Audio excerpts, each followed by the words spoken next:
Hello, कैसे हैं प्यारे प्यारे बच्चों। अब आपका केमिस्ट्री का एग्जाम हो चुका है, तो अब तो चांस मतलब बारी आ चुकी है आपकी मैथ्स, इंग्लिश एंड बायोलॉजी की, राइट। तो जो बच्चे मैथ्स ले रहे हैं उन और जो जिन बच्चों ने बायोलॉजी ली है उनके लिए बायोलॉजी के लिए बहुत टाइम है। तो ये जो वन शॉट्स हैं ये मैं इसलिए डाल रही हूँ कि आपके पास अभी भी टाइम है कि आप वन शॉट्स भी पढ़ सकते हो डिटेल, है ना। तो सारी चीजें कम टाइम में, इतना भी कम नहीं और इतना ज्यादा टाइम भी नहीं, मैंने सारे वन शॉट्स आपके लिए प्रिपेयर कर दिए हैं ऑलरेडी। तो ये भी है, ये देखिए, आपके बाकी सारे चैप्टर्स भी हो रहे हैं, धीरे धीरे आपको मिल जाएंगे।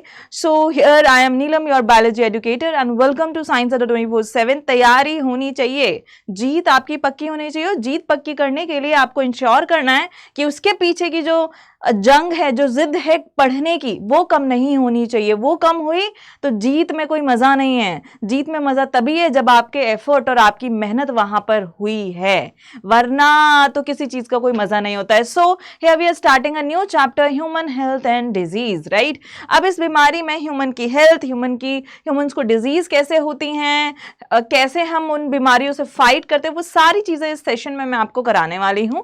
तो देखिए, स्टार्ट करेंगे। सबसे पहले कुछ कॉमन डिजीजेस की बात करेंगे, इम्यूनिटी की बात करेंगे, AIDS, cancer, drug, alcohol and abuse. ये कुछ 5 ब्रॉड टॉपिक्स हैं इस चैप्टर में, and I will let you know कि इस चैप्टर से जो क्वेश्चंस है वो कैसे आए हैं, वो तो मैं बताने वाली हूं। Plus drug, alcohol and abuse एक बहुत इंपॉर्टेंट जो है टॉपिक है इस चैप्टर का, जिससे क्वेश्चन बनते हैं, डिजीजेस से क्वेश्चन बनते हैं, मलेरिया का साइकिल आता है, एड्स एंड कैंसर के बारे में हल्का फुल्का पता होना चाहिए। जितना आपको पता है आप उतने में आंसर कर सकते हैं, बट और अच्छे से मैं बता दूंगी। एंड इम्यूनिटी, तो मोटे मोटे टॉपिक्स है, अगर हम सारे पढ़ ले तो कोई बुराई नहीं है। लेकिन अगर आपके पास बहुत कम टाइम है और आप बड़े आलसी इंसान हैं तो आपको कुछ किया नहीं जा सकता। आलसियों के लिए भी नीलम मैम कुछ ना कुछ लेकर के आती है, जो मेहनत करना चाहता है उसके लिए भी चीजें लेकर के मैं आई हूँ, राइट। तो देखिए, सबसे पहले हम डिजीज की बात करते हैं। अगर मैं हेल्थ की बात करूँ, so it could be defined as state of complete physical, mental, social wellbeing. बहुत रटी रटाई, बहुत पुरानी, और हम कह सकते हैं सबको पता है वो डेफिनेशन है। देखिए, अब डिजीज का क्या मतलब है, मतलब you are not an ease, आप इजी नहीं, आपको प्रॉब्लम हो रही है, you are not feeling comfortable, that is basically disease. उसको हम क्या कहते हैं, डिजीज कहते हैं। अब आपकी बीमारियां 2 तरीके की हो सकती हैं, एक तो यहाँ पे इन्फेक्शियस हो सकती है और एक यहाँ पर नॉन इन्फेक्शियस बीमारी हो सकती है। इन्फेक्शियस क्या है, जो कि कम्युनिकेबल होती है, that can spread from one person to another, उसको हम बोलते हैं इन्फेक्शियस डिजीज। और जो नॉन कम्युनिकेबल होती है, क्या, नॉन कम्युनिकेबल, नॉन इन्फेक्शियस हम उसे बोलते हैं, non communicable, that is non infectious बीमारी वो यहां पर होती है। क्लियर है। अब बात करेंगे AIDS, common cold, flu, malaria, ये क्या है, इन्फेक्शियस यहां पर है। और genetic disorder and cancer, they are not infectious. आप अगर कंटैक्ट में आ रहे हैं, किसी का बॉडी फ्लूइड जा रहा है, तो आपको ये बीमारी नहीं होगी, ये बीमारी फैलती नहीं है एक से दूसरे में, ठीक है। तो एक बात बताओ, अगर जो बंदा हेल्दी नहीं है ना, तो उसकी लॉन्गेटिविटी, जो हेल्दी नहीं है, the person who is not healthy, तो उसकी लॉन्गेटिविटी कम होती है, और जो हेल्दी होता है उसकी लॉन्गेटिविटी यहाँ पर ज़्यादा होती है, मतलब वो ज़्यादा टाइम तक जिंदा रह पाता है, उसकी प्रोडक्टिविटी भी बहुत ज़्यादा होती है, काम भी वो अच्छे से कर पाता है, ठीक है।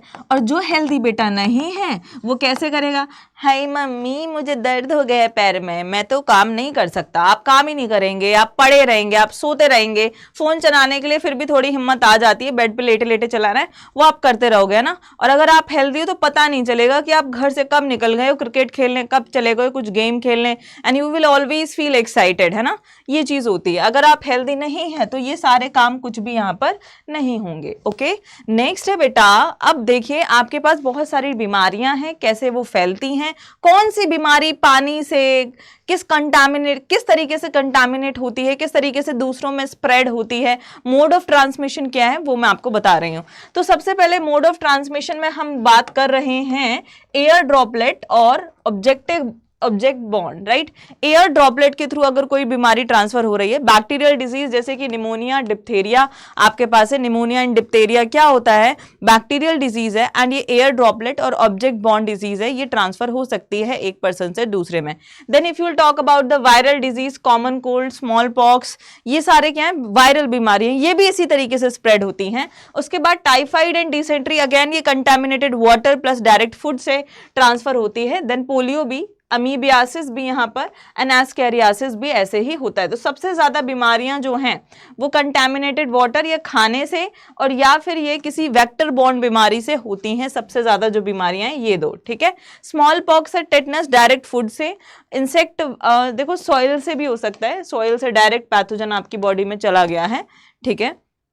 इंसेक्ट वेक्टर बॉर्न प्लेग है, चिकनगुनिया डेंगू है, मलेरिया है, फाइलेरियासिस है। देन बॉडी फ्लूइड में देखेंगे, बॉडी फ्लूइड जब तक ट्रांसफर नहीं होता, फॉर एग्जांपल इन्फेक्टेड निडल या इन्फेक्टेड सिरिंज, या फिर हम बोल सकते हैं any instrument that is used in surgery और समथिंग, अगर वो कंटामिनेटेड है उससे उसके थ्रू आपकी बॉडी में वो इन्फेक्टेड फ्लूइड जा सकता है।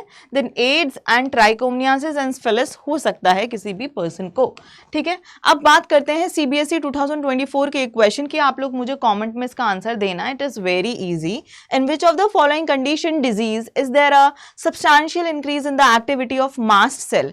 वैसे तो मैं आपको बताऊं कि मास्ट सेल बेसिकली यहाँ पे कुछ केमिकल्स रिलीज करती हैं, दो आप अभी आंसर नहीं कर पाएंगे, है ना। तो हम इसको, अगर आपको आता है तो आप मुझे कमेंट में लिख करके ये आंसर बता सकते हैं, बट ये टॉपिक जब मैं पढ़ाऊंगी तो इस क्वेश्चन पे हम फिर से आ जाएंगे। Then you can see again 2024 का एक असर्शन बेस्ड क्वेश्चन है, streptococcus pneumoniae and haemophilus even will see की ये बीमारी वाले पार्ट से रिलेटेड है, डिजीज वाले पार्ट से। अब डिजीज की बात यहाँ पे कर लेते हैं। सबसे पहले हम बात करने वाले हैं सारी बैक्टीरियल डिजीजेस की। बैक्टीरियल डिजीज में आपके पास टाइफाइड, निमोनिया, डिप्थेरिया, इनको हमें यहाँ पर करना है, ठीक है। निमोनिया, डिप्थेरिया एंड क्या बोल रही हूं मैं, हाँ, इन बीमारी को हम यहां पर करते हुए चलेंगे, ठीक है। तो देखो सबसे पहले विडाल टेस्ट, टाइफाइड हो, अभी हमारे एक सर थे जिनको टाइफाइड हो गया था, डॉक्टर ने उनका टाइफाइड टेस्ट नहीं किया, 10-15 दिन तक उनको दवाई देते रहे कि फीवर है, 10-15 दिन बाद उनका टाइफाइड टेस्ट हुआ and then he was diagnosed with typhoid. और उससे पहले देखो टाइफाइड है किसी इंसान को, उसकी बॉडी कितनी खराब हो गई होगी, right.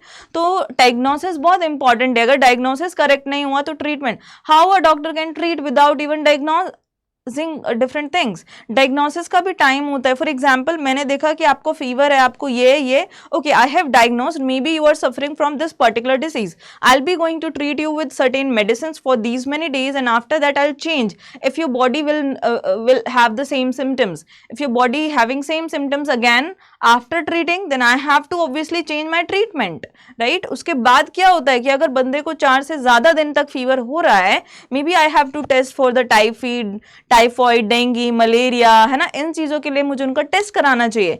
Why we are not, aware about this thing, why we are not aware about our body? So little bit biology you need to know everyone, है ना, सबको पता होनी चाहिए, इतनी तो हमें पता होनी चाहिए, ठीक है। तो साल्मोनेला टाइफी यहाँ पे जो है एक पैथोजन है जो कि एक बैक्टीरिया है, इसके लिए हमें क्या करना चाहिए, विडाल टेस्ट, ठीक है। विडाल टेस्ट किया जाता है जिससे पता चलता है कि टाइफाइड है। ऑर्गन जो है स्मॉल इंटेस्टाइन, इसमें बहुत ज्यादा इन्फेक्शन हो जाता है, ठीक है। Then if you'll see common symptoms, abdominal pain, sustained high fever 39 to 40 degree Celsius, headache, constipation, loss of appetite and intestinal perforations, ये सारी चीजें यहाँ पर होती हैं। निमोनिया की बात करें तो स्ट्रेप्टोकोकस निमोनिया, हीमोफिलस इन्फ्लुएंजा, यहाँ पे जो पैथोजेंस हैं वो यहाँ पर अफेक्टेड है। ऑर्गन अफेक्टेड जो हैं वो हैं एल्वियोलाई ऑफ लंग्स की में जो एल्वियोलाई हैं वो यहाँ पर अफेक्टेड हैं। एंड कॉमन सिम्टम्स यहाँ पे है difficulty in breathing, headache, fever with chills, cough, finger nails and lips they turns blue here. Diphtheria की बात करेंगे तो कॉर्निबैक्टीरियम डिप्थेरिया, यहाँ पे रेस्पिरेटरी ट्रैक्ट पूरा टारगेट हो जाता है एंड वो पूरा डैमेज यहाँ पर ये बैक्टीरिया कर देता है, ठीक है। और क्लोस्ट्रीडियम टेटनाई, मैं आपको एक और बता देती हूँ, जो टेटनस यहाँ पर है, टेटनस वो भी कौन कॉज करता है, क्लोस्ट्रीडियम टेटनाई, वो भी एक बैक्टीरिया ही यहाँ पर कॉज करता है, ठीक है। ओके चलो, अब हमारे पास दो और बीमारी हैं जो कि प्रोटोजोआन डिजीज हैं, एक तो मलेरिया और एक है हमारे पास अमीबियासिस। मलेरिया यहाँ पे क्या किसके द्वारा कॉज किया जाता है, plasmodium vivax, plasmodium falciparum and plasmodium malaria. This one is fatal, F से फैल्सीपेरम और एफ से क्या होता है, ये फैटल होता है। भाई ये जानलेवा होता है, जान बिल्कुल लेकर के ही छोड़ता है। कौन है जो इस बीमारी को ट्रांसपोर्ट करता है, एक एनोफिलस मच्छरी है, फीमेल एनोफिलस मॉस्किटो है जो इस मलेरिया, इस बीमारी को ट्रांसफर करता है। अब मैं बात करूंगी अमीबियासिस, जो कि कॉज किया जाता है बाय एंटा अमीबा हिस्टोलिटिका। ऑर्गन कौन सा इन्फेक्टेड होता है? Small intestine. वेक्टर कौन होता है? House fly. सिम्टम्स क्या होते हैं? कॉन्स्टिपेशन, एब्डोमिनल पेन, ठीक है, क्रैम्प्स होता है, stools with excess mucus and blood clots. ये सारे यहाँ पे क्या हैं? अमीबियासिस के सिम्टम्स इधर हैं। Now wide spread incidence of vector borne diseases, aedes क्या है? Aedes mosquito disease cause dengue and chikungunya in many parts of the India. Aedes जो है वो यहाँ पे डेंगू एंड चिकनगुनिया बहुत सारे कंट्रीज में इसने ये बीमारी की है।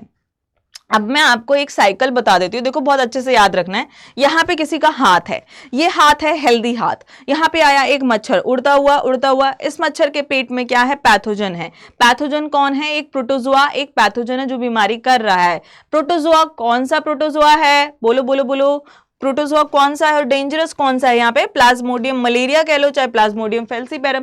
तो प्लाज्मोडियम इसके पेट में है, लेकिन प्लाज्मोडियम की कौन सी स्टेज इसके पेट में है? भाई स्पोरोजोइट। स्पोरोजोइट क्यों भाई? क्योंकि स्पोरोजोइट बहुत इन्फेक्शियस है, स्पोरोजोइट ही इन्फेक्शन करेगा किसी और बॉडी में, किसी और सेल में। तो ये मच्छर के सलाइवरी ग्लैंड में है स्पोरोजोइट। जब ये इस हेल्दी पर्सन को काटेगा तो इसने अपने स्पोरोजोइट इस बॉडी में डाल दिए। अब ये मेरे ब्लड वेसल्स के थ्रू जाएगा लिवर में। लिवर का है भाई? यहाँ कहीं पे लिवर है, इधर, ठीक है। लिवर में जाएगा, लिवर में मेरी लिवर सेल्स में हिपैटोसाइट्स को क्या करेगा? उनके अंदर चला जाएगा थ्रू द ब्लड, वहां पे रिप्रोड्यूस करेगा एसेक्सुअली रिप्रोड्यूस करके वो सेल्स जो है भर जाएंगी इसके रिप्रोडक्शन से, वो फट जाएंगी। फटने के बाद वो फिर से ब्लड स्ट्रीम में जाएगा, ब्लड स्ट्रीम में जाने के बाद वो हमारी रेड ब्लड सेल्स को टारगेट करेगा, रेड ब्लड सेल्स में फिर से जाएगा, रेड ब्लड सेल्स में फिर से मल्टीप्लिकेशन करेगा और मल्टीप्लाई कर करके बहुत सारे वो बर्स्ट होंगे रेड ब्लड सेल। तो एक कंपोनेंट रिलीज होगा हीमोजोइन।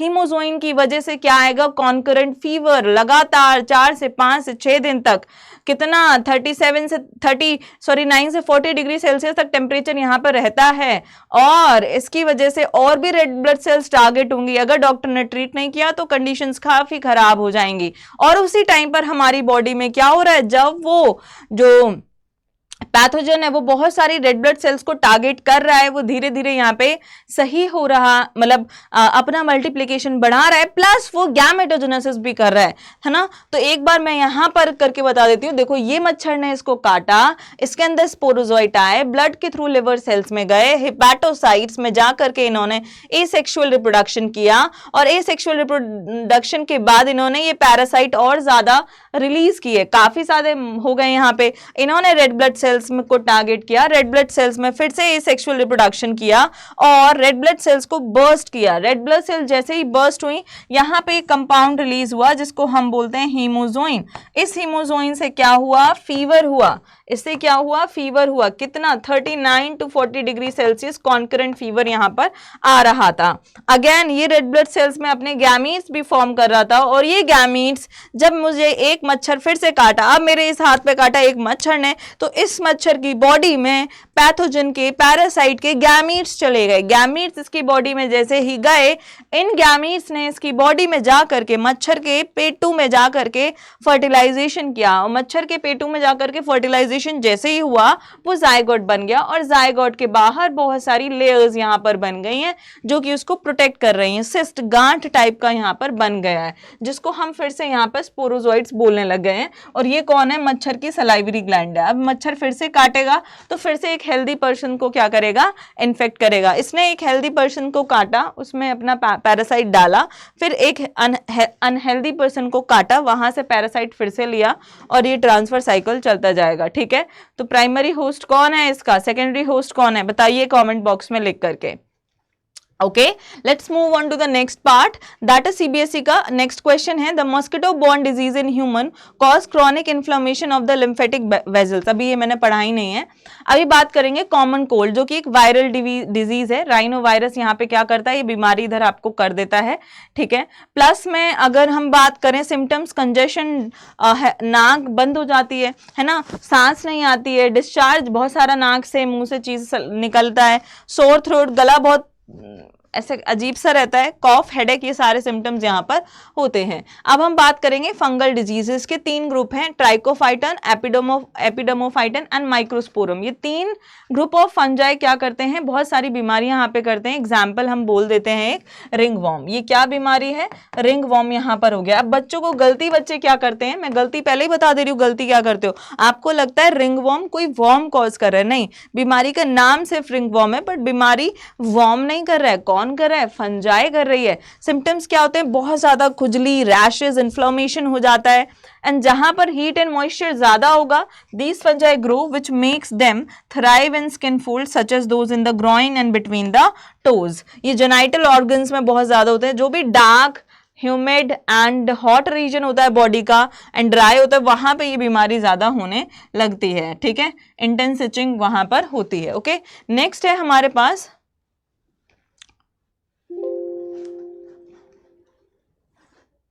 ये 2 बार आ गया, इसको डिलीट कर देते हैं, ठीक है। तो अभी आप ये नहीं कर पाओगे बीमारी, मेरे पास बहुत क्वेश्चंस है, सच में बता रही हूँ।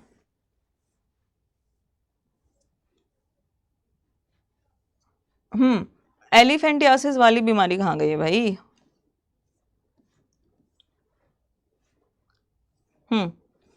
चलो मैं एलिफेंटियासिस वाली आपको यहाँ पे लिखवा देती हूँ, ठीक है। देखो, विचरेरिया बैनक्रॉफ्टी या विचरेरिया मलाई एलिफेंटियासिस यहाँ पे कॉज करती है। चलिए आए हम जानते हैं एलिफेंटियासिस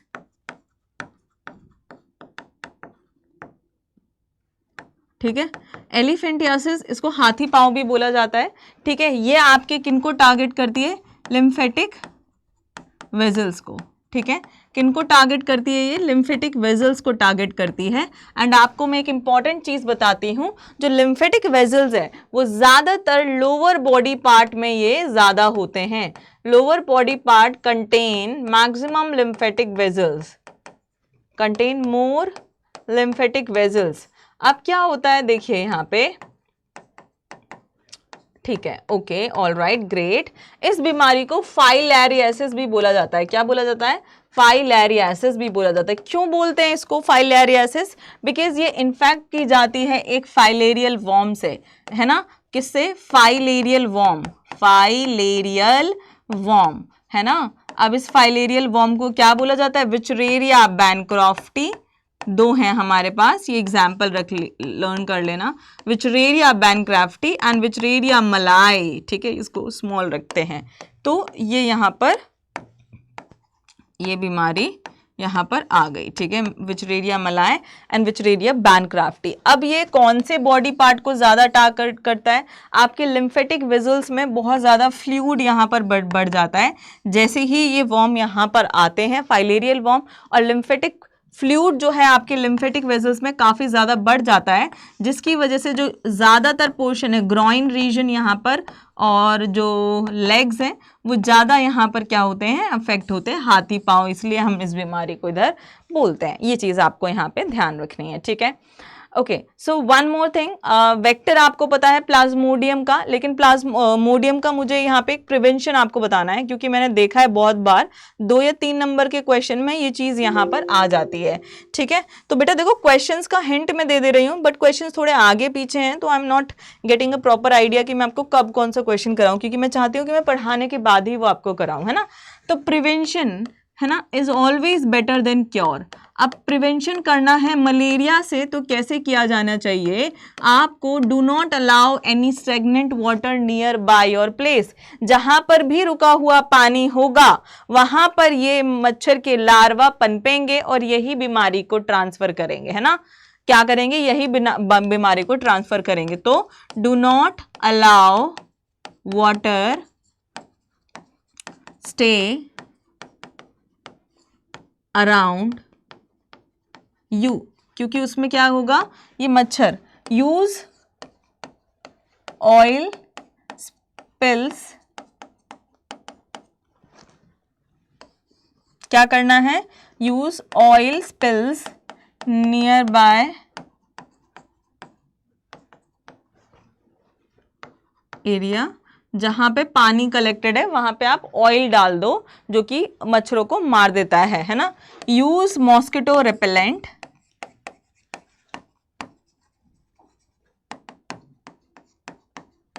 ठीक है, प्लस यहाँ पर हम गैम्बूशिया फिश कर देते हैं यूज। गैम्बूशिया फिश ये क्या करती है, feeds on mosquito larva, feeds on mosquito larva.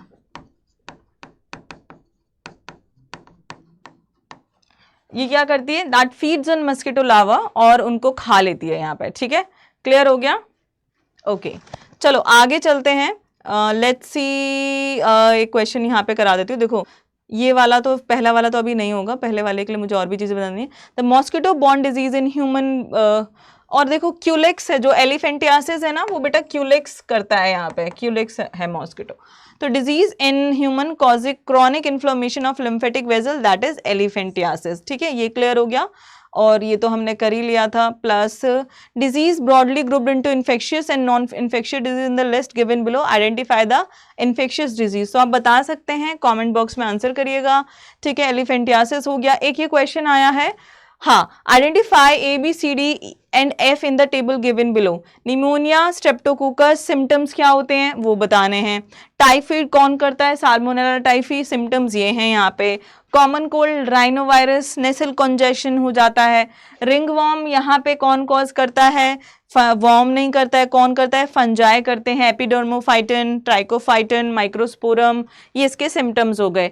Ascariasis, Ascaris करता है, सिम्टम्स। एंटामीबा हिस्टोलिटिका कौन सी बीमारी करता है, अमीबियासिस, इसके सिम्टम्स ये रहे। तो सिंपल आपका ये 4 नंबर का क्वेश्चन, 3 नंबर का क्वेश्चन हो गया। ठीक है, अब हम बात करेंगे यहाँ पर एड्स की। एड्स की अगर मैं बात करूँ तो इसकी फुल फॉर्म क्या है, एक्वायर्ड इम्यूनोडेफिशिएंसी सिंड्रोम। क्या नाम है इसका, एक्वायर्ड इम्यूनोडेफिशिएंसी सिंड्रोम। एक चीज और मैं भूल गई हूँ यहाँ पे आपको, एस्कैरियासिस के साथ साथ, एलिफेंटियासिस के साथ साथ एक और बीमारी है जिसको हम बोलते हैं एस्कैरियासिस। ठीक है, तो ये हेलमिंथिक डिजीज है जो मैंने आपको अभी नहीं बताई थी। ठीक है, तो ये हमने यहाँ पर हेलमिंथिक डिजीज, जो हेलमिंथिक वॉर्म यहाँ पर होते हैं, हेलमिंथिक डिजीजेस, तो इसमें आपका एक दूसरा तो है एलिफेंटियासिस, और पहला आपका है यहाँ पे एस्कैरियासिस। एस्कैरियासिस, ठीक है, it is caused by ascaris worm. Ascaris worm क्या करता है, इस बीमारी को यहाँ पर कॉज करता है। ठीक है, अब इसमें सिम्टम्स क्या क्या होते हैं, small intestine, it block, abdominal pain, anaemia, diarrhoea, vomiting. ठीक है, क्या होता है सिम्टम्स, स्मॉल इंटेस्टाइन को आपके ये टारगेट करता है, टारगेट स्मॉल इंटेस्टाइन,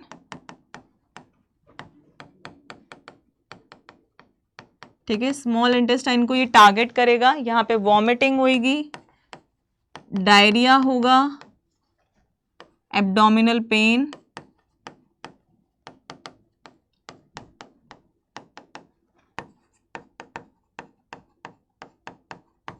ठीक है, ये सारी चीजें यहाँ पर हो जाती हैं। एनीमिया भी यहाँ पे हो जाता है, ब्लड लॉस।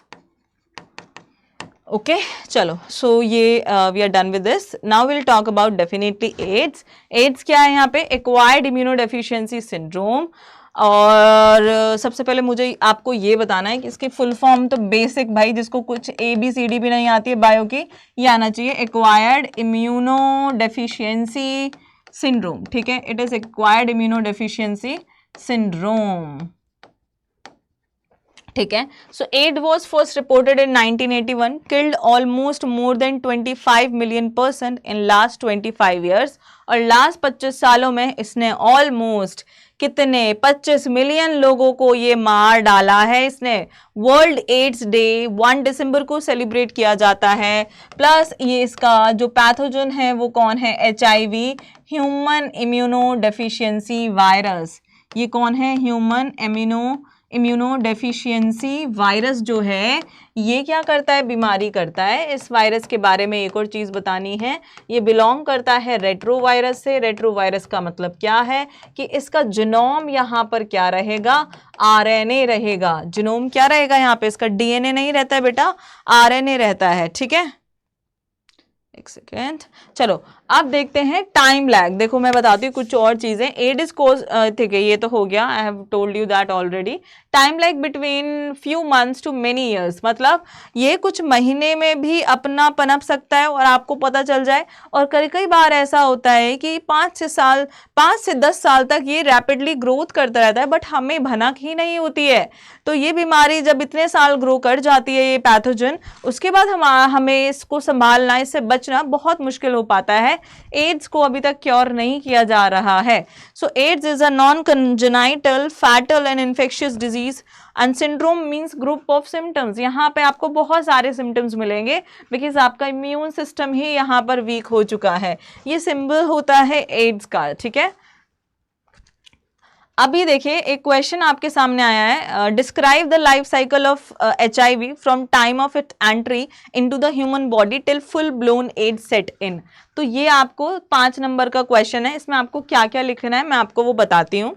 राइट द, या फिर आप ये कर सकते हैं, right the symptoms of malaria in human. Symptoms आप बता देंगे मलेरिया के, and explain what causes these symptoms. और आपको ये बताना है कि किस वजह से ये सिम्टम्स यहाँ पर आ रहे हैं। बॉडी पेन हो रहा है, फीवर हो रहा है, हेडेक हो रहा है, एपेटाइट लॉस हो रहा है, किस वजह से। Describe the steps in sexual mode of reproduction in the life cycle of malarial parasite from time of its initiation till where it is completed and ready to start a fresh cycle.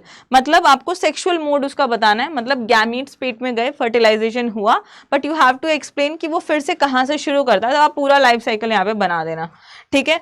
तो ये आपको करना है। तो पहले वाला तो मैं आपको पढ़ा चुकी हूं और आप इजीली इसको कर देंगे। सेकंड वाला देखो यहाँ पे आपको क्या लिखना है, डिस्क्राइब द साइकिल ऑफ। तो सबसे पहले आपको ये बताना है बीमारी का नाम, बीमारी कौन कॉज कर रहा है, वो एक रेट्रोवायरस है। क्यों एक रेट्रोवायरस है?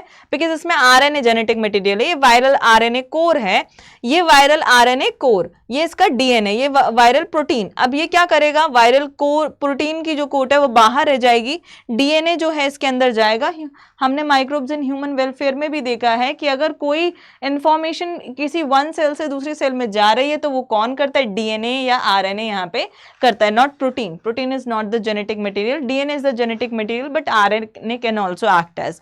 दो यहाँ पे जो ये वायरल आरएनए है, with the help of a enzyme reverse transcriptase, ये क्या करेगा, डीएनए बनाएगा। क्योंकि ये आरएनए हमारे न्यूक्लियस, मेरे न्यूक्लियस के अंदर नहीं जा सकता, तो ये डीएनए बना लेगा। Now this viral DNA incorporates into host genome, और ये क्या करेगा, होस्ट जीनोम में यहां पर जाएगा, अपना डीएनए यहीं पर लगा देगा। और ये अपना डीएनए, इस वायरस का डीएनए यहाँ लग गया है और मेरी बॉडी की सेल्स को मल्टीप्लाई करना है, तो मेरी बॉडी की सेल्स अपना डीएनए मल्टीप्लाई करेंगी, इसका भी कर लेंगी। इसका करने के साथ साथ यहाँ पे आपके पास वायरल आरएनए इधर आ जाएगा, and new viral RNA produced by the infected cell. Because आपको पता है एमआरएनए जो होता है वो न्यूक्लियस से बाहर आ जाता है फॉर द ट्रांसलेशन।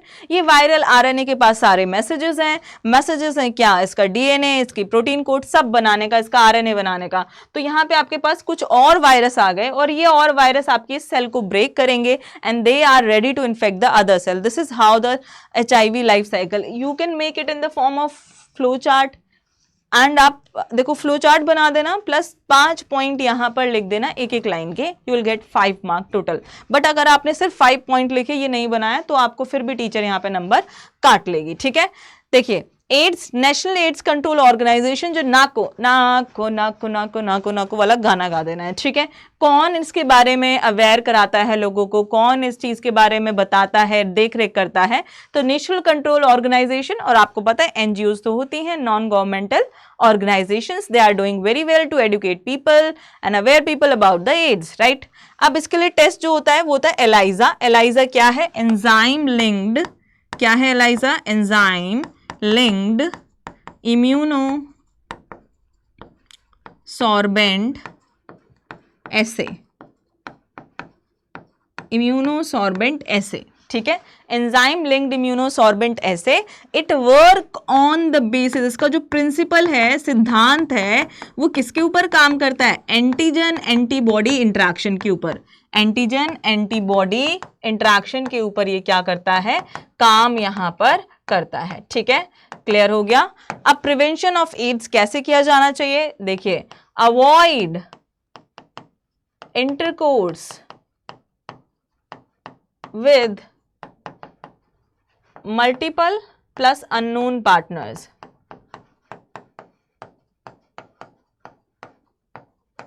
ठीक है, use protection, even if you are doing use protection. ठीक है, प्लस ये स्प्रेड कैसे हो जाता है, फ्रॉम इन्फेक्टेड मदर टू बच्चे में भी स्प्रेड होता है। और एड्स को प्रिवेंट कैसे कर सकते हैं, अवॉइड यूजिंग कंटामिनेटेड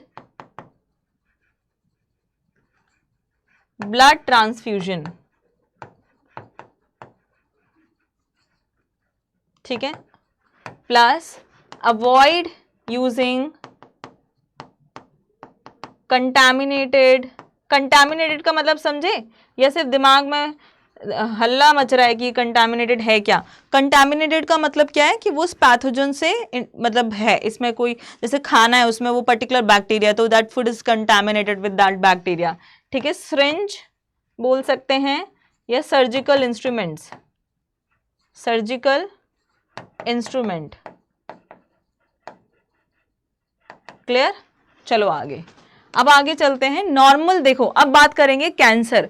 कैंसर क्या है भाई, बहुत खतरनाक बीमारी है। नॉर्मल सेल के पास एक प्रॉपर्टी होती है जिसको हम बोलते हैं contact inhibition.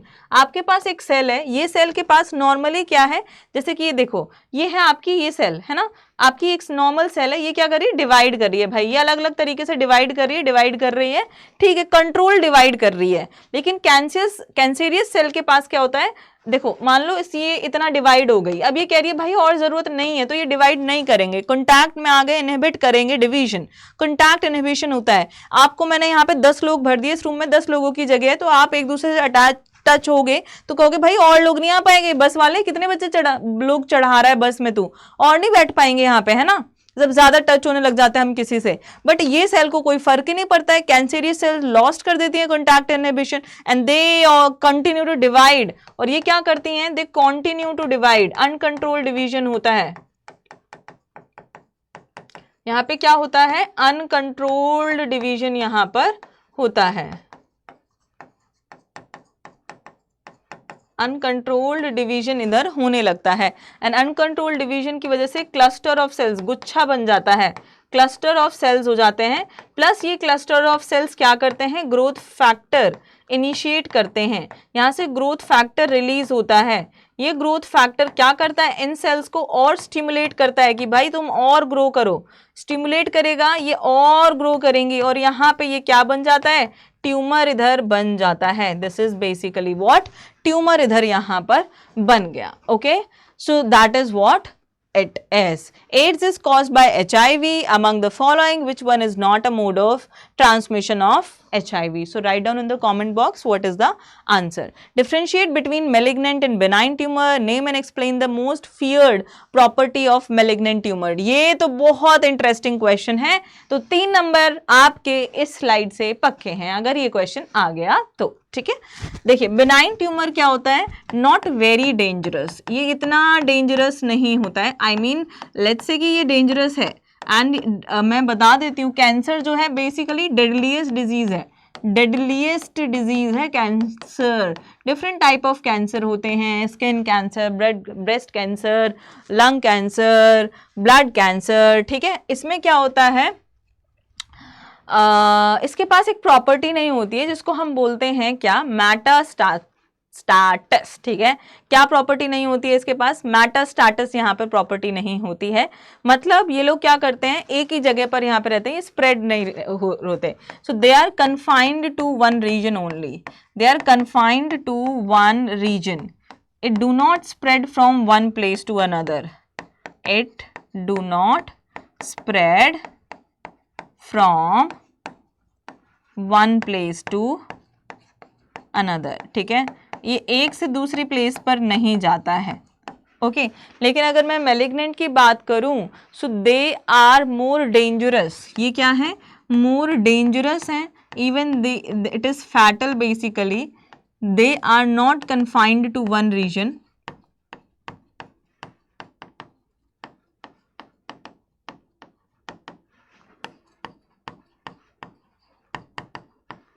and it spread from one place to other.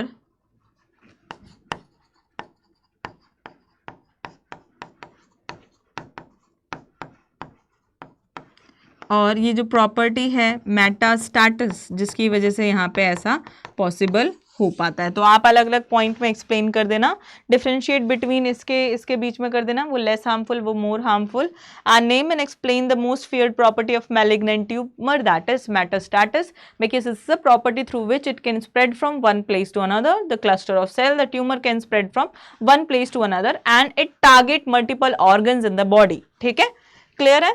चलो अब बात करते हैं कैंसर। जो कार्सिनोजेंस होते हैं दे कॉज कैंसर, यहाँ पे वो क्या करते हैं, कैंसर कॉजिंग एजेंट्स को क्या बोला जाता है, कार्सिनोजेंस यहाँ पर बोला जाता है। आपके पास कुछ फिजिकल एजेंट है, कुछ बायोलॉजिकल एजेंट्स हैं एंड कुछ केमिकल एजेंट्स हैं जो कि बीमारी यहाँ पे कर देते हैं। कुछ बायोलॉजिकल एजेंट्स में आपके वायरसेस आ जाते हैं जो कि बीमारी यहाँ पे करते हैं। केमिकल एजेंट्स में आपके मस्टर्ड गैस की मैं बात कर सकती हूँ, एक एग्जाम्पल है। दो आपके एनसीईआरटी में ऐसा कुछ नहीं लिखा है, आपको इनके एग्जाम्पल्स नहीं यहाँ पे लिखने हैं। फिजिकल एजेंट्स में आपकी रेडिएशंस आ जाती हैं। रेडिएशंस में भी आपकी बहुत सारे टाइप की रेडिएशंस होती हैं। आयोनाइजिंग होती है प्लस नॉन आयोनाइजिंग होती है। ठीक है, आयोनाइजिंग होती है। ठीक है, आयोनाइजिंग प्लस नॉन आयोनाइजिंग यहाँ पर रेडिएशंस होती हैं जो कि यहाँ पर क्या करती हैं, बीमारी करती हैं। नॉन आयोनाइजिंग में आपकी यूवी रेज आ जाएंगी। ठीक है, और इसमें आपकी अल्फा एंड गामा रेज आ जाएंगी। ठीक है, क्लियर। अब देखो यहाँ पे ये बहुत इंपॉर्टेंट है बेटा, ये कंफ्यूजिंग है इसलिए मतलब कंफ्यूजन नहीं होनी चाहिए, इजी चीज है बस। ठीक है, कैंसर कॉजिंग वायरसेस, जो वायरस कैंसर कॉज करता है हम उन्हें ऑन्कोजेनिक वायरसेस बोलते हैं। और इन वायरस के पास कुछ जीन्स होते हैं। इन वायरस के पास जो जीन्स होते हैं हम उनको ऑन्कोजीन्स बोलते हैं। क्लियर, दो टर्म। ऑन्कोजेनिक वायरस, जो वायरस कैंसर कॉज कर रहा है, ऑन्कोजीन्स, जो जीन्स उस वायरस के अंदर हैं उनको हम oncogenes. Several genes called cellular oncogenes, several genes जिसको हम सी ऑन्को बोलते हैं या प्रोटो ऑन्को बोलते हैं, they have been identified in normal cells. मतलब सी ऑन्को या प्रोटो ऑन्को जीन्स जिनके पास मैसेज है कैंसर कॉज करने का, वो ऑलरेडी हमारी नॉर्मल सेल्स में प्रेजेंट हैं, पाए गए हैं, but they are only activated under certain conditions. कुछ पर्टिकुलर कंडीशंस में ही ये एक्टिवेट होते हैं। ठीक है, and then they can lead to cancer, और वो कैंसर को लीड कर सकते हैं आगे जाकर के। बहुत सारे डायग्नोसिस हैं, बायोप्सी, हिस्टोपैथोलॉजिकल स्टडीज। ठीक है, blood and bone marrow test used to detect abnormal cell count, especially in the case of leukemia where increased white blood cells are common. Imaging techniques, radiography कर सकते हैं, CT scan कर सकते हैं, MRI कर सकते हैं। तो डायग्नोसिस में ये क्वेश्चन मुझे लग रहा है आया है, मैंने देखा है कहीं पर तो देखा है। Let me see, I don't know where I have seen, but आया हुआ ये क्वेश्चन, तो ध्यान रखना है आपको इस चीज का। Now what is the chemical name of smack. देखिए 5 नंबर का क्वेश्चन मैंने किससे बोला था आपको, आपका मलेरिया मैंने बोला था, बहुत इंपॉर्टेंट है, मलेरिया एंड HIV है ना। यहाँ पे सबसे पहले जान लो कि मलेरिया, HIV और आपका ये जो ड्रग्स वाला टॉपिक है, इससे आपके ज्यादा नंबर के क्वेश्चन आएंगे मैक्सिमम। फिर जो छोटे छोटे पार्ट बचे हैं उससे 2, 1, 2, 3, 1 ऐसे आ सकते हैं। ठीक है, मैक्सिमम जो है वो यहाँ से आएंगे। चलिए इस क्वेश्चन को करेंगे। उससे पहले रेडियोथेरेपी भी होती है जिसमें ट्यूमर सेल्स को इरेडिएट किया जाता है। एक मैं बात और बताती हूँ कि कितना डेंजरस कैंसर है, किस जगह पर है, उस पर डिपेंड करता है कि हमें किस तरीके की ट्रीटमेंट यहाँ पर करनी है उस पेशेंट के साथ, है ना। तो रेडियोथेरेपी क्या होता है, tumour cells are irradiated lethally taking proper care of the normal tissues surrounding the tumour mass. Several chemotherapeutic drugs are used to kill the cancerous cells. Some of these are specific for particular tumors. Majority of drugs have side effect like hair loss and anemia. ये हो जाता है। Most cancers are treated by combination of surgery, radiotherapy and chemotherapy. They are treated by the surgery, radiotherapy and chemotherapy. The patients are given substances called biological response modifiers such as alpha interferon, है ना।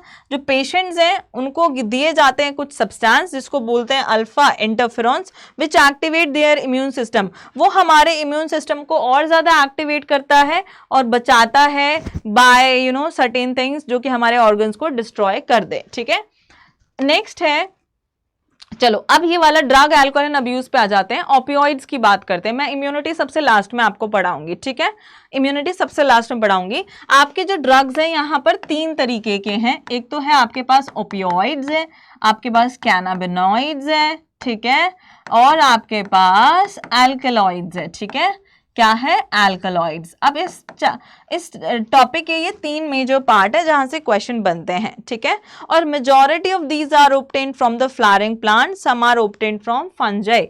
कुछ आपको fungi से भी मिल जाएंगे but बाकी सारे आपको फ्लावरिंग प्लांट से ये यहाँ पर मिलेंगे। देखिए अब हम बात करते हैं रिसेप्टर्स की। रिसेप्टर्स क्या होते हैं, जो कि किसी चीज को रिसेप्ट करें, है ना, या फिर रिसेप्टर्स वो हैं जिनको कोई आइडेंटिफाई कर ले और they know that this is my address, है ना। तो जब ओपियोइड्स आपको दिए जाते हैं तो आपकी बॉडी के कुछ पर्टिकुलर एरिया में रिसेप्टर प्रेजेंट है जो कि ये ओपियोइड आइडेंटिफाई करता है और उनको इससे पता चलता है कि मुझे इनको ही मारना यहाँ पर है। जैसे कि central nervous system and gastrointestinal tract, यहाँ पे आपका क्या है, जीसी, सीजी या जीसी, ठीक है। अब यहाँ पे आती है हेरोइन। हेरोइन को बोला जाता है स्मैक, जिसको बोलते हैं हम di acetyl morphine and it is white colourless bitter crystalline compound here, ठीक है। तो अब हेरोइन जो है it is obtained by acetylation of morphine, ठीक है, and this is obtained from the latex of poppy plant that is papaver somniferum. आपका जो मॉर्फिन यहाँ पर है इसका डाई एसिटाइलेशन, इसका एसिटाइलेशन होगा, ठीक है, और हमें मिलेगा डाई एसिटाइल मॉर्फिन, और इसको बोला जाता है क्या, स्मैक, और हम कह सकते हैं हेरोइन, इसको बोल सकते हैं, इसको हम क्या बोलेंगे, हेरोइन या फिर स्मैक इसको बोला जाता है। अब ये हमारी बॉडी को डिप्रेस कर देता है and you can take it by snorting. ऐसे पेपर पे वो पाउडर रखा जाता है, आपने देखा होगा मूवीज में, and through the injections we can take it. Next है कैनाबिनॉइड्स। इसको आप इनहेलेशन या ओरल इंजेक्शन के थ्रू ले सकते हैं। इसका रिसेप्टर जो है सीबी, वो था सीजी, ये है सीबी। सोर्स है इसका inflorescence of plant cannabis sativa. Cannabis flower का टॉप जो ऊपर का पार्ट होता है, लीव्स होती हैं, है ना, और उसके जो रेजिन्स प्रोड्यूस होते हैं वहां से हम ले सकते हैं। एंड ये देखिए मेजर हिस्टोकॉम्पैटिबिलिटी फैक्टर होता है, आपने ये जाना होगा, तो दैट इज एमएचसीजी। एमएचसीजी क्या है, marijuana, हशीश, चरस, गांजा। ये क्या करता है, आपके कार्डियोवैस्कुलर सिस्टम को यहाँ पर अफेक्ट करता है। क्या करता है, ये कार्डियोवैस्कुलर सिस्टम को आपके यहाँ अफेक्ट करता है। इसके बाद है कोका अल्कलॉइड, या फिर आप उसको कोकेन, कोक, क्रैक इतने नाम से जानते हैं। This is native to South America. It interfere neurotransmitter, जिसको बोलते हैं डोपामीन, ठीक है। न्यूरोट्रांसमीटर जो आपका है एक डोपामीन, उसको इंटरफेयर करता है, उसको या तो ज़्यादा बढ़ा देगा या कुछ कर देगा, और वो आपके सेंट्रल नर्वस सिस्टम से, सब कुछ सी से है यहाँ पे, that produce a sense of energy, high happiness. आप बहुत ज़्यादा खुश रहते हैं, कुछ हुआ नहीं है, बट ये लेने के बाद आपको ऐसा झूठ मूठ का फील होने लगता है। And excessive dosages cause hallucinogenic properties, और हेल्यूसिनोजेनिक प्रॉपर्टीज आपकी एट्रोपा, बेलाडोना एंड दतूरा में प्रेजेंट होती हैं, जो भोले बाबा को चढ़ाई जाती है शिवरात्रि पर, और अभी आने वाला है तो वो चढ़ाई जाएंगी, ठीक है। अब चलते हैं आगे चलेंगे तो ये देखो एक क्वेश्चन है, name the group of drug whose skeletal molecule is like this, how are such drug consume, name the human body organ affected by the consumption of this drug.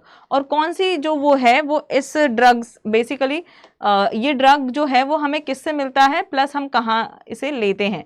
तो आपको अगर पता हो तो आपका जो ये है वो है यहाँ पे कैनाबिनॉइड, है ना। तो आपको यहाँ पे क्या लिखना है, this is basically cannabinoid, okay. 3 number का है, 1 नंबर मिल गया। How are such drugs consumed, अभी आपको क्या बोला था, इन ड्रग्स को आप कैसे लेते हैं, कहाँ गया, अच्छा आप इसको इनहेलेशन और इंजेक्शन के थ्रू लेते हैं। क्या लिखेंगे यहाँ पे, इनहेलेशन प्लस इंजेक्शन, ठीक है। देखो मैं बताती हूँ आपको क्या करना है। आप कैसे पढ़ते हैं, सबसे पहले आप क्या यहाँ पे पढ़ते हैं, ओपियोइड्स पढ़ते हैं, cannabinoids and then coca alkaloids, ठीक है। इसको आप स्नॉटिंग के थ्रू लेते हैं, स्नॉटिंग प्लस इंजेक्शन के थ्रू, ठीक है। और इसको आप क्या लेते हैं, सूंघते हैं, मतलब आप अपनी बॉडी में ट्रांसफर कर रहे हैं डायरेक्टली, या तो आप सूंघ के कर रहे हैं या आप खा के कर रहे हैं, ingest, it is not injection, ठीक है। फिर आपके पास आ जाता है क्या, कोका एल्कलॉइड। कोका एल्कलॉइड को आप कैसे यहाँ पर ले रहे हो, इसमें ज्यादा नहीं बताया गया है, you can just eat it और मे बी थ्रू इंजेक्शन अगर केमिकल्स हैं तो। Name the human body organ, तो मैंने आपको बताया था सीबी, आपके ये ब्रेन को यहाँ पर क्या करता है, टारगेट करता है। Name the human body organ affected by the consumption of this, तो इसके रिसेप्टर्स ब्रेन में होते हैं, प्लस ये कार्डियोवैस्कुलर सिस्टम को आपके क्या करता है, टारगेट यहाँ पर करता है, कार्डियोवैस्कुलर सिस्टम, ठीक है। ये हो गया यहाँ पे ये क्वेश्चन, ओके। अब देखिए बहुत सारे बार्बिट्रेट, एम्फेटामाइंस, बेंजोडायजेपाइंस, डिप्रेशन, इंसोम्निया जो है को ट्रीट करने के लिए ये दवाइयाँ मेडिकल डॉक्टर यहाँ पे देते हैं। मॉर्फिन क्या है, एक सीडेटिव पेन किलर है, एनाल्जेसिक्स, जब भी पेन किलर्स दिए जाते हैं तो आपको मॉर्फिन भी वहाँ पे थोड़ा अमाउंट में प्रेजेंट होती है। Plants, fruits, seeds having hallucinogenic property, they are used in folk medicine, religious ceremonies, बहुत सारे रिचुअल्स में, लेकिन अगर इसको इस पर्टिकुलर अमाउंट से ज्यादा लिया जाए तो हम इसे ड्रग अब्यूज बोलते हैं, ठीक है। अब चलो, अब जैसे ये क्वेश्चन था पहले आया हुआ है, ये देखो ये वाला, अब ये क्वेश्चन 5 नंबर का है, केमिकल नेम है स्मैक। स्मैक हम इसे, हाँ स्मैक हम यहाँ पे किसको बोलते हैं ये आपको पता यहाँ पर होगा, ठीक है। What is the consumption of smack considered as drug is use, है ना, वाई क्यों करा जाता है। नेम द प्लांट, मैरिजुआना किससे मिलता है आपको, कैनाबिनॉइड्स, कोकेन आपको किससे मिलता है, कोका एल्कलॉइड, मॉर्फिन आपको किससे मिलता है, पेपेवर सोमनीफेरम। ये सारी चीजें आपको यहाँ पे लिख देनी है, प्लस आपको ये देखना है कि source, plant and one affect, और इसका एक एक अफेक्ट यहाँ पे लिखना है। ये कार्डियोवैस्कुलर सिस्टम को टारगेट करता है ना।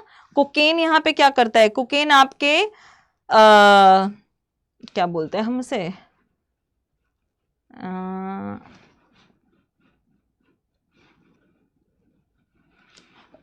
कहाँ गया, कोकेन ही करता है ना सेंट्रल नर्वस सिस्टम को, हाँ ये डोपामिन के साथ इंटरफेयर करता है, ठीक है। और दूसरा वाला कार्डियोवैस्कुलर सिस्टम, ये हो गया है। अब हम बात करते हैं एडोलेसेंस की। मैं सबसे पहले आपको जो चीजें बताना यहाँ पे चाह रही हूँ, यहाँ पे बहुत कुछ ऐसा है नहीं है खास, आप आराम से कर सकते हैं। एक तो आपको ये याद रखना है कि सिगरेट और अल्कोहल, अल्कोहल ज्यादा कंज्यूम करने से लिवर सिरोसिस हो जाता है, लिवर में प्रॉब्लम हो जाती है।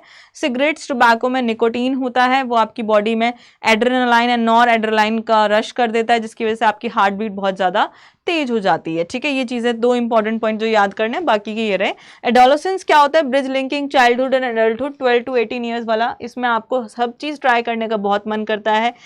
Cause of drug abuse, curiosity, need for adventure, आपको क्या लगता है भाई मैं बहुत क्यूरियस हो रहा हूँ उस चीज के लिए, एडवेंचर फील करना है, एक्साइटमेंट होती है, एक्सपेरिमेंट करना होता है, इफेक्ट्स देखने होते हैं, किसी चीज से भागना होता है, परसेप्शन ऑफ बीइंग कूल, है ना, अनस्टेबल अनसपोर्टिव फैमिली होती है, पीयर प्रेशर होता है फ्रेंड से, ये सारे कारण है जिसकी वजह से एक बच्चा इनकी लत लगा लेता है।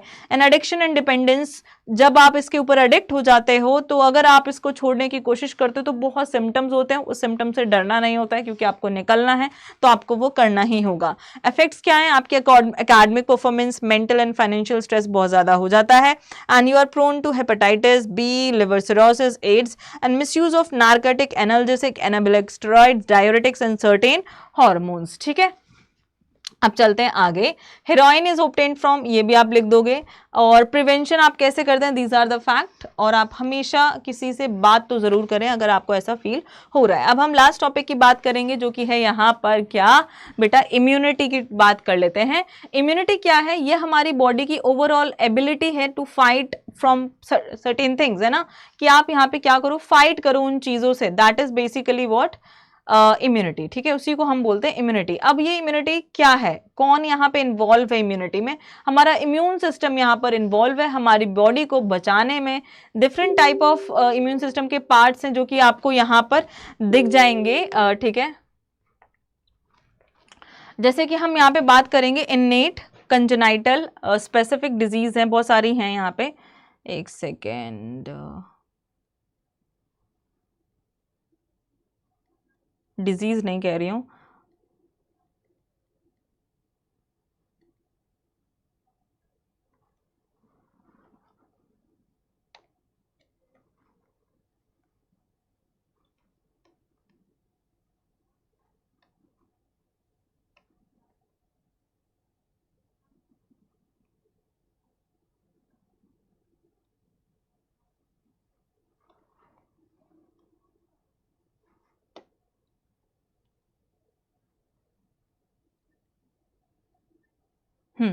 हाँ, तो बेसिकली इन्नेट इम्यूनिटी की बात जो मैं कह रही थी, इन्नेट क्या है, इट इज बाय बर्थ, आपके बाय बर्थ प्रेजेंट है।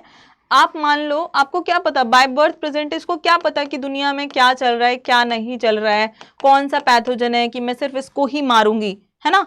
ये नॉन स्पेसिफिक होती है, इसको कुछ पता नहीं है, किसी भी बीमारी से आपको क्या कर सकती है, प्रोटेक्ट यहाँ पे कर सकती है। It is non specific, broad spectrum होती है। कैसी होती है ये, ब्रॉड स्पेक्ट्रम यहाँ पर ये होती है, ठीक है।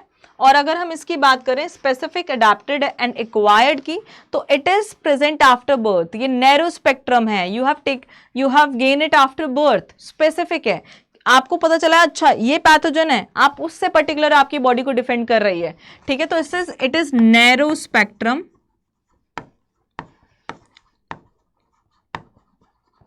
ये स्पेसिफिक है एंड आपको आफ्टर बर्थ यहां पर ये मिली है, ठीक है।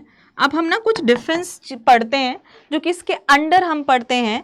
इन्नेट के अंदर जो हम पढ़ते हैं ना, हमारा जैसे हमारे एयरफोर्स, आर्मी, है ना, नेवी, 3 होते हैं, ऐसे यहाँ पे भी 3 है, ठीक है। सबसे पहले आपके पास आता है first line of defence, second line of defence, third line of defence. तो 2 लाइन ऑफ डिफेंस आपके इसमें आ जाते हैं, फर्स्ट लाइन ऑफ डिफेंस, ठीक है, और सेकेंड लाइन इसी के अंदर आता है, ठीक है, और थर्ड लाइन आपका किसके अंदर आता है, इसके अंदर आता है। क्लियर, चलो आगे। अब देखिए पहले लाइन ऑफ डिफेंस की मैं बात करूं यहां पर, तो फर्स्ट लाइन ऑफ डिफेंस में मैं यहीं पे लिख देती हूं, यहां पे फिजियोलॉजिकल एंड फिजिकल चीजें इन्वॉल्व होती हैं आपको बचाने के लिए, फिजियोलॉजिकल एंड फिजिकल चीजें यहां पर प्रेजेंट होती हैं आपको बचाने के लिए, ठीक है। क्लियर है। अब चलते हैं आगे। जैसे कि फिजिकल बैरियर में देखूंगी मैं, तो स्किन, म्यूकस, फिजिकल बैरियर में skin, mucus, coatings in respiratory, gastrointestinal and urinogenital tract to prevent the entry of microbes. और ये क्या करते हैं, प्रिवेंट करते हैं आपकी एंट्री ऑफ माइक्रोब्स, ठीक है। और अगर मैं बात करूंगी फिजियोलॉजिकल की, तो उसमें स्टमक में एसिड, आंखों में जो टीयर्स होते हैं, लाइसोजाइम्स होते हैं, सलाइवा में भी आपके पर्टिकुलर केमिकल्स हैं जो कि आपको प्रोटेक्ट करते हैं, they inhibit the microbial growth. Cellular barrier यहां पर किस में आ जाता है, सेलुलर बैरियर जो है या साइटोकाइन बैरियर है, और या फिर मैं बोल सकती हूँ फीवर, ये दोनों आपके हैं सेकेंड लाइन डिफेंस के पार्ट, ये सेकेंड लाइन ऑफ डिफेंस के अंदर आते हैं, ठीक है। और ये दोनों फर्स्ट लाइन ऑफ डिफेंस में आते हैं, ठीक है, फर्स्ट लाइन ऑफ डिफेंस में यहाँ पे आते हैं। सेलुलर बैरियर्स में ऑब्वियसली आपकी व्हाइट ब्लड सेल्स जैसे कि neutrophils, monocytes, macrophages, they can engulf and destroy microbes through phagocytosis, उसको इनगल्फ करके डैमेज कर देते हैं। साइटोकाइन में दे इन्फेक्टेड सेल्स रिलीज, अगर कोई भी वायरस किसी नॉर्मल सेल को इन्फेक्ट करता है तो ये virus infected cells interferon release करती है, ये बहुत इंपॉर्टेंट है, स्टार मार्क कर लो। और ये इंटरफेरॉन क्या करता है, प्रिवेंट करता है बाकी सेल्स को, prevent other sales from viral infection, समझे। तो वायरस इन्फेक्टेड सेल एक केमिकल रिलीज करती है जिसको बोलते हैं इंटरफेरॉन, वो बाकी सेल्स को यहां पर बचाता है, ठीक है। अब बात करेंगे हम 2 डिफरेंट टाइप ऑफ इम्यूनिटी को, जिसको हम बोलते हैं क्या, एक्वायर्ड इम्यूनिटी के अंदर। बेसिकली हमने अभी यहाँ पे पढ़ा है इन्नेट एंड एक्वायर्ड, अभी मैं आपको यहाँ पे एक्वायर्ड बता रही हूँ। एक्वायर्ड के अंडर हम थर्ड लाइन ऑफ डिफेंस यहाँ पर पढ़ते हैं, हम क्या पढ़ते हैं यहाँ पे, third line of defence. Acquired के अंदर हम पढ़ते हैं थर्ड लाइन ऑफ डिफेंस, ठीक है, ओके, क्लियर है। तो थर्ड लाइन ऑफ डिफेंस में आपकी कुछ सेल्स यूज हो रही हैं जो कि यहाँ पे बी एंड टी सेल्स, यहाँ पर क्या, B lymphocyte and T lymphocytes यहां पर इन्वॉल्व होती हैं थर्ड लाइन ऑफ डिफेंस में। अब यहाँ पे क्या होता है, एक चीज होती है एंटीजन, एक बहुत बड़ी चीज होती है एंटीजन। एंटीजन क्या है, जो कि आपकी बॉडी को मजबूर कर दे एक रिस्पॉन्स प्रोड्यूस करने में, दैट इज एंटीजन। अभी बता दूंगी क्या है। सो प्राइमरी रिस्पॉन्स और एक होता है सेकेंडरी रिस्पॉन्स। प्राइमरी रिस्पॉन्स कब होता है बॉडी में, when our body encounter with any pathogen for the first time, और ये रिस्पॉन्स काफी लो होता है, फर्स्ट टाइम होता है प्लस लो रहता है। लेकिन जब सेकेंडरी रिस्पॉन्स होता है तो आपका ये रिस्पॉन्स बहुत फास्ट होता है अगर आपकी बॉडी सेम पैथोजन से सेकेंड टाइम यहां पर इंटरेक्ट कर रही है. So this is known as B lymphocyte and T lymphocyte mediated immunity. ठीक है, यहां पर हमारी बी एंड टी लिम्फोसाइट्स यहां पर इन्वॉल्व होती हैं इस टाइप का इम्यूनिटी प्रोवाइड करने में. अब मैं आपको दो चीजें बताना चाहती हूं, एक तो है CMI और एक है ह्यूमरल एंटीबॉडी ह्यूमरल इम्यूनिटी. ठीक है, या तो हम बोल सकते हैं cell mediated immunity. The immune response can be humoral और it can be cell mediated immunity. ठीक है, तो हमारे पास दो तरीके हैं, एक तो बी लिम्फोसाइट और एक टी लिम्फोसाइट्स यहाँ पर यूज होते हैं. तो आपको मैं थोड़ा सा ये एक्सप्लेन कर देती हूँ ताकि आपके लिए याद करना इसको ईजी हो. ठीक है, देखिए क्या होता है, प्राइमरी रिस्पॉन्स हुआ है एंड एक सेकेंडरी रिस्पॉन्स हुआ है. क्लियर है. अब प्राइमरी एंड सेकेंडरी रिस्पॉन्स में दो सेल्स आपकी इन्वॉल्व रहती हैं. ओके, मैं यहाँ पे बहुत शॉर्ट में लिख रही हूँ ताकि बस आपका काम बन जाए.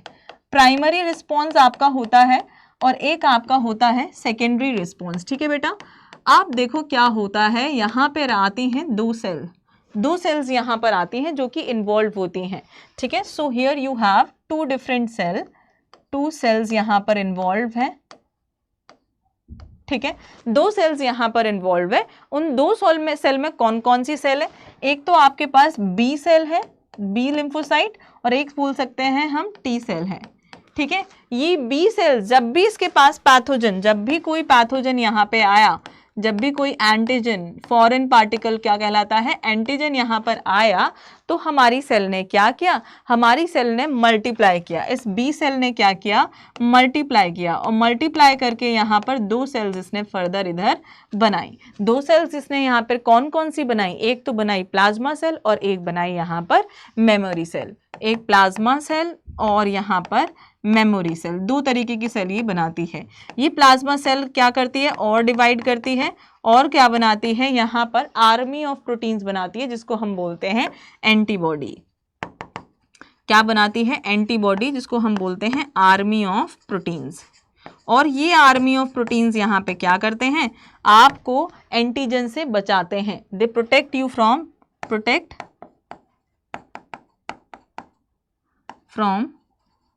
पैथोजन.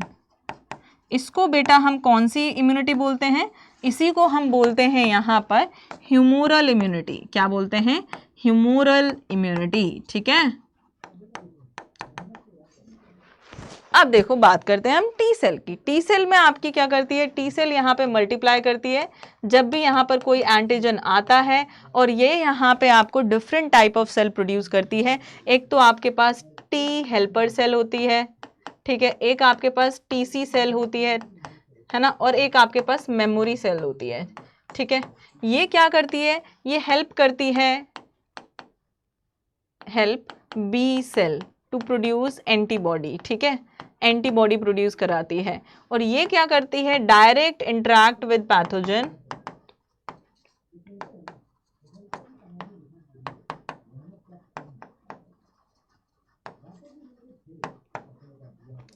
And rejected. ठीक है, रिजेक्टेड, इसको हम क्या बोलते हैं, साइटोटॉक्सिक सेल मीडिएटेड इम्यूनिटी.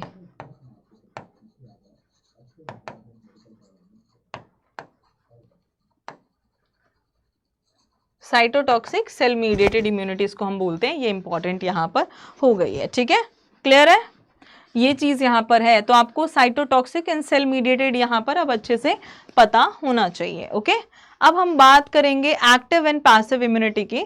इसकी बात भी कर लेते हैं बिकॉज ये भी रुको एक सेकेंड, मैंने आपको ये पढ़ाया है अभी. ठीक है, ये डिटेल में पढ़ाया है ये. अब हम बात करें active immunity and passive immunity की. एक्टिव इम्यूनिटी क्या होती है, basically it occurs on exposure to pathogen directly. जैसे मान लो जब तक पैथोजन डायरेक्टली मुझे परेशान नहीं कर रहा तब तक ये इम्यूनिटी एक्टिवेट नहीं होगी. ठीक है, तो ये basically and this response take less time. ठीक है, so occurs when the body is exposed to antigen via infection और vaccination and produce its own antibodies. This responses takes less time, कम टाइम यहाँ पर लेता है. इसके अंदर भी देखो एक्टिव का मतलब क्या है, on exposure to pathogen.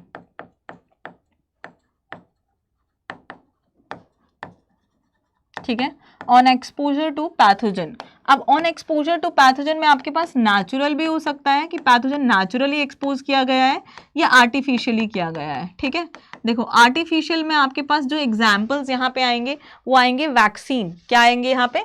Artificial का एग्जाम्पल है वैक्सीन, और वैक्सीन में कम टाइम लगता है। लेकिन अगर मैं नेचुरल का एग्जाम्पल यहाँ पर लूँ कि बॉडी जब यहाँ पे मान लो कोई पैथोजन आया, ठीक है, और हमारी बॉडी क्या करे, एंटीबॉडीज बनाए, एंटीबॉडीज बनाए, तो भाई ये नेचुरल वाला है and it take more time, it take more time. किसके अंदर बेटा, किसके अंदर मोर टाइम ले रहा है? एक्टिव के अंदर भी नेचुरल वाला मोर टाइम ले रहा है। पैसिव इम्यूनिटी क्या होती है? इट इन्वॉल्व्स डायरेक्ट बना बनाया सब कुछ। ठीक है, readymade antibodies are given to the body. ठीक है, तो it involve the transfer of pre formed antibodies from another source such as through the maternal milk और through placenta offering immediate protection. ठीक है, तो इसमें भी आपका देखो नेचुरल में क्या आ जाता है, नेचुरली जो आपकी बॉडी में आया है रेडीमेड है बट नेचुरली आया है, एंड आर्टिफिशियली दो पार्ट में हम इसे डिवाइड कर देते हैं। जैसे कि यहाँ पर हमारे पास आ जाता है प्लाज्मा। कोविड के टाइम पे लोगों से प्लाज्मा बना बनाया लिया जा रहा था, प्लाज्मा डोनेट किया जा रहा था।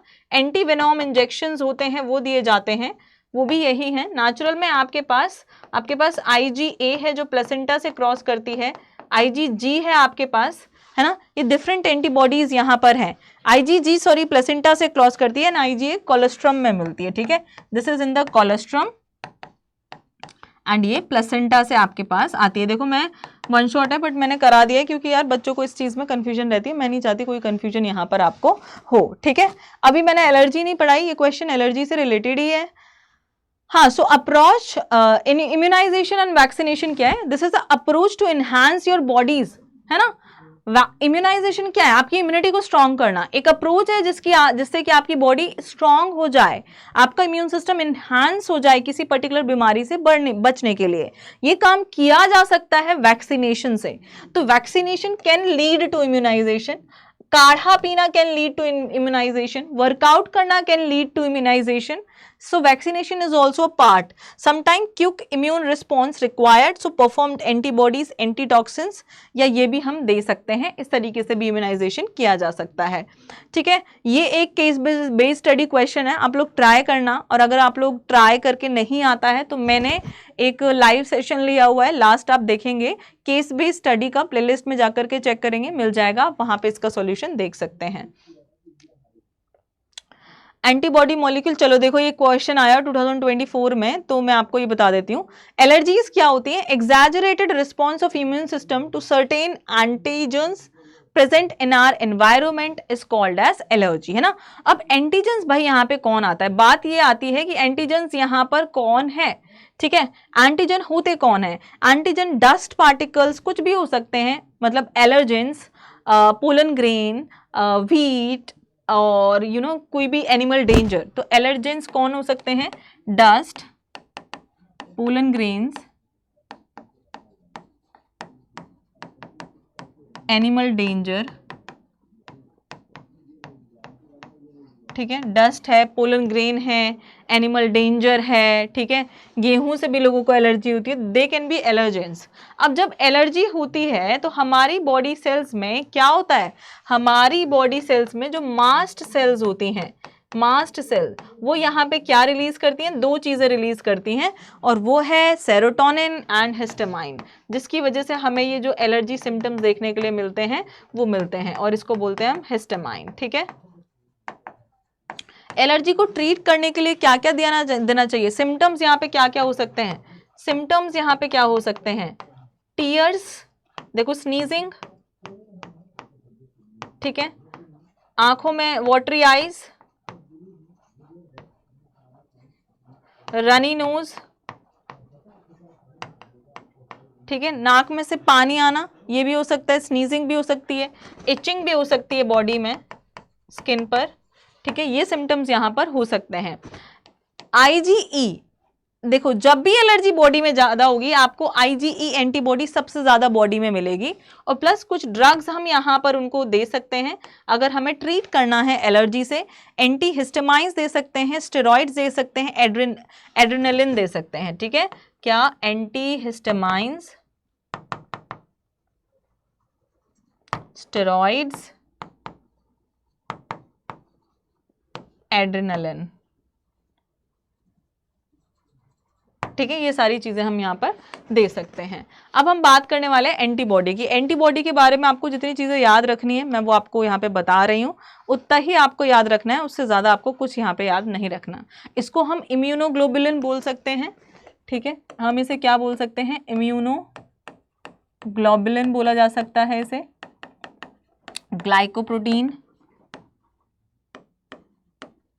ठीक है, इसका जो वेट हो सकता है ऑलमोस्ट 1.5 लाख किलो डेल्टन। ठीक है, 1.5 लाख किलो डेल्टन यहाँ पर इसका वेट हो सकता है। इसके पास 2 हैवी चेन्स होती हैं, 2 लाइट चेन्स होती हैं। ये क्या है? हैवी पॉलीपेप्टाइड चेन्स,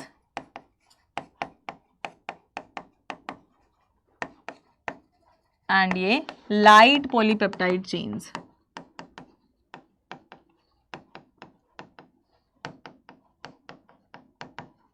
और मैं आपको एक चीज बताऊं, ये जुड़े होते हैं, they are joined by disulphide bonds. ठीक है, डाइसल्फाइड बॉन्ड से यहाँ पे जुड़े रहते हैं। क्लियर है? ये आप देख सकते हैं यहाँ पे डाइसल्फाइड बॉन्ड। एक होता है एन टर्मिनल जहाँ पे एंटीजन बाइंड करता है। ठीक है, तो एन टर्मिनल और सी टर्मिनल, इसके पास 2 टर्मिनल यहाँ पर और होते हैं। ओके, अब आपके पास डिफरेंट टाइप्स ऑफ एंटीबॉडीज यहाँ पर आती हैं। एक IgA है जो कि आपको पता है कोलेस्ट्रम में प्रेजेंट होती है और ये मदर के थ्रू बच्चे में आती है। ये बी सेल रिसेप्टर है को स्टिमुलेट करती है and release of IgM। IgE ये क्या है? एलर्जी के टाइम पे सबसे ज़्यादा होती है and it bind to mast cell and basophil and allergy and anti parasitic activities की होती है। IgG ये आपके प्लेसेंटा से जो है वो क्रॉस करती है, बच्चे में आ जाती है। IgM क्या करती है? बेसिकली लार्जेस्ट एंटीबॉडी है, main antibody of primary response. Primary response पे ये सबसे ज़्यादा जो होती है इन्वॉल्व रहती है। ठीक है, तो ये तो कर देना क्वेश्चन, कोई दिक्कत नहीं है। एक क्वेश्चन ये है, काफ़ी इंटरेस्टिंग क्वेश्चन है, एक बार मैं आपको ये क्वेश्चन सॉल्व करा देती हूँ। यहाँ पे देखो, ये 1 शॉट्स इसलिए भी लेंदी जा रहे हैं बिकॉज मैं क्वेश्चन भी करा रही हूँ, वरना बहुत क्रिस्प तरीके से आपको कंटेंट यहाँ पे प्रोवाइड किया है। If the child is infected with the same pathogen almost 4 months later, the antibody concentration in his her blood increases very fast, explain why. तो आप ये एक्सप्लेन कर सकते हो कि अगर एक चाइल्ड फिर से सेम पैथोजन के द्वारा अटैक किया जाता है तो उसमें सेकेंडरी रिस्पॉन्स होता है और सेकेंडरी रिस्पॉन्स बहुत ज़्यादा फास्ट होता है बिकॉज वो सेम पैथोजन के द्वारा किया गया है। उसमें आपके पास ऑलरेडी मेमोरी सेल्स बनी हुई हैं जो कि पैथोजन को बहुत जल्दी आइडेंटिफाई करती हैं और उसको अटैक कर देती हैं। A table given below gives the information about different type of immunity and how they are attained. आपको बताना है नेचुरल और एक्टिव। देखिए, एक्टिव के अंदर मैंने आपको 2 एग्जाम्पल बताए थे, एक तो नेचुरल और एक आर्टिफिशियल। ठीक है, तो नेचुरल कैसे होता है? नेचुरल ऑब्वियसली एंटीबॉडीज आपकी बनती हैं, प्रेजेंस ऑफ मेमोरी सेल्स। यहाँ पे क्या कर रहा है? Identify PQRS and T in the table. ये तो देखो बाय ब्लड में ही बनती है आपकी, या हम बोल सकते हैं जहाँ पे भी आपकी एंटीबॉडीज बन रही हैं आप वो मोड अटेंड यहाँ पे लिख सकते हैं। प्रेजेंस ऑफ मेमोरी सेल, यहाँ पे क्या मेमोरी सेल बनी है? I guess production of antibody natural है, एक्टिव है। अब बात इस पर डिपेंड करेगी कि पहला है या दूसरा है, सेकेंडरी रिस्पॉन्स है या वो रिस्पॉन्स है, तो यहाँ पे आपको वो लिख देना है। ठीक है, नेचुरल है बट पैसिव है, नेचुरल है पर पैसिव है। प्रोडक्शन ऑफ एंटीबॉडीज, प्रोडक्शन नहीं होता है, रेडीमेड यहाँ पर आती हैं। Presence of memory cells, yes. ठीक है, across the placenta during pregnancy, breast feeding, okay हाँ, ये ऐसे ट्रांसफर हो सकती है, यहाँ पे भी नो आएगा। ठीक है, मेमोरी सेल्स तो अगर फर्स्ट टाइम, डिपेंड करेगा यार कि पहला टाइम है या नहीं। एक्वायर्ड, ठीक है, तो नेचुरल प्लस पैसिव है, पैसिव है मतलब, ठीक है। एक्वायर्ड, अगर ये एक्वायर्ड है, एक्वायर्ड इम्यूनिटी आपको पता है जब आप फिर से यहाँ पर उस चीज से सफर कर रहे हैं, यहाँ पर क्या प्रोडक्शन ऑफ एंटीबॉडीज होता है एक्वायर्ड इम्यूनिटीज में, एक्वायर्ड इम्यूनिटी में नो, मेमोरी सेल्स यहाँ पर ऑलरेडी रहती हैं। ठीक है, वो फाइट करती हैं। Getting a vaccine during breast feeding, acquired passive. Acquired भी है बट पैसिव भी है, तो यहाँ पे तो प्रोडक्शन ऑफ एंटीबॉडी यहाँ पे नहीं होगा, एक्टिव में यहाँ पर होगा, ठीक है। और यहाँ पर मेमोरी सेल्स नहीं प्रेजेंट होती हैं, getting an injection of antibodies, आप यहाँ पे एंटीबॉडीज वहाँ पे ले लेते हो पर्टिकुलरली। तो इधर नो हो जाएगा, इधर यस रहेगा, ठीक है, इधर नो रहेगा। ये चीज़ें यहाँ पे क्लियर हो गई। ओके, चलते हैं नेक्स्ट, अब आगे चलते हैं। अब हम बात करते हैं सर्टेन लिम्फॉइड ऑर्गन की। मैं ये बताने वाली थी इससे पहले कि कुछ आपकी बॉडी में पार्ट होते हैं, आपकी बॉडी में बहुत सारी चीज़ें होती हैं जो कि इन्वॉल्व होती हैं इम्यूनिटी में। अब वो कौन कौन सी चीज़ें यहाँ पर हैं जो कि आपकी इम्यूनिटी में इन्वॉल्व हैं, उनके बारे में मैं यहाँ पे आपको बताने वाली हूँ। देखिए, कुछ सेल्स हैं, कुछ टिश्यूज़ हैं, कुछ एंटीबॉडीज़ हैं एंड कुछ लिम्फॉइड ऑर्गन है। So we are talking about lymphoid organ here. Lymphoid organ में आपके पास प्राइमरी लिम्फॉइड ऑर्गन है। प्राइमरी लिम्फॉइड ऑर्गन में bone marrow, BT, that is bone marrow and thymus, और इसमें आपके पास आ जाता है spleen, liver, lymph nodes, MALT mucosal associated lymphoid tissue, Peyer's, patches and tonsils यहाँ पे आता है। अब इसमें और इंपॉर्टेंट चीजें क्या है जो कि बहुत समराइज करके मैं आपको यहाँ पे बता रही हूँ, दैट इज जो बी सेल का फॉर्मेशन एंड मैच्योरेशन होता है वो बोन मैरो में होता है। क्या? बी सेल का जो फॉर्मेशन है एंड मैच्योरेशन है वो कहाँ होता है? बोन मैरो में ही होता है, ठीक है। बी सेल का फॉर्मेशन एंड मैच्योरेशन कहाँ होता है? बोन मैरो में। और जो एंटीबॉडीज फॉर्मेशन होता है, जो एंटीबॉडीज यहाँ पर बनती हैं वो यहाँ पर कहाँ बनती हैं? एंटीबॉडीज यहाँ पर थाइमस में बनती हैं। यार एक बार ना इस क्वेश्चन को ज़रूर चेकआउट कर लेना, मे बी कुछ चीज़ मिस वो हो सकती है यहाँ पे, तो please be cautious while answering this one, ठीक है। अब नेक्स्ट है आपके पास टी सेल का जो फॉर्मेशन है वो बोन मैरो में होता है, बट जो मैच्योरेशन है वो थाइमस में होता है। टी सेल का क्या होता है? फॉर्मेशन जो यहाँ पर है वो कहाँ होता है? बोन मैरो में, ठीक है। लेकिन जो मैच्योरेशन यहाँ पर होता है वो कहाँ होता है? थाइमस में यहाँ पर होता है। क्लियर? थाइमस में यहाँ पर होता है। Clear? This is all about the lymphoid organ, ठीक है। तो ऑटो इम्यूनिटी क्या होता है? Memory based acquired immunity. Higher vertebrates can differentiate between foreign, और अपनी और बाहर वाली सेल्स में हम डिफरेंशिएट कर सकते हैं। Foreign molecule and organism, the immune system can identify both foreign molecule and organism which is a key aspect of immunology. Auto immune disease जैसे कि कुछ हैं, immune system mistakenly attack our own body cells, मतलब हमारा body cells differentiate नहीं कर पाता है हमारे इम्यून सिस्टम की ये मेरी खुद की सेल्स हैं या बाहर की सेल्स हैं, खुद की सेल्स को ही बाहर की सेल्स मानने लग जाता है और अपनी बॉडी सेल्स को ही अटैक करने लग जाता है, जिसकी वजह से यहाँ पर ऑटो इम्यून डिजीज हो जाती हैं। मुझे आपको एक चीज और बतानी थी, एड्स में जो आपका एड्स है वो टारगेट करता है आपके टीएच सेल्स को, टी हेल्पर सेल्स को, वो ज़्यादा डिक्रीज हो जाती हैं। ये चीज़ आपको एक मार्क कर लेनी है यहाँ पे। और स्प्लीन के बारे में भी कुछ चीज़ें यहाँ पे लिख लो कि जो स्प्लीन है वो क्या है? फिल्टर करता है सारे ऑर्गन को, फिल्टर ऑल ऑर्गन, ठीक है। Graveyard of RBC,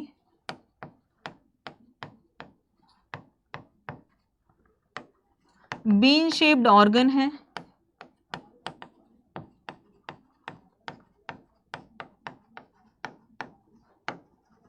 bean shaped organ ये यहाँ पर आपका है, ठीक है। And one more thing I want to tell, that is about antigen. Antigen यहाँ पर क्या होता है? Antigen any foreign particle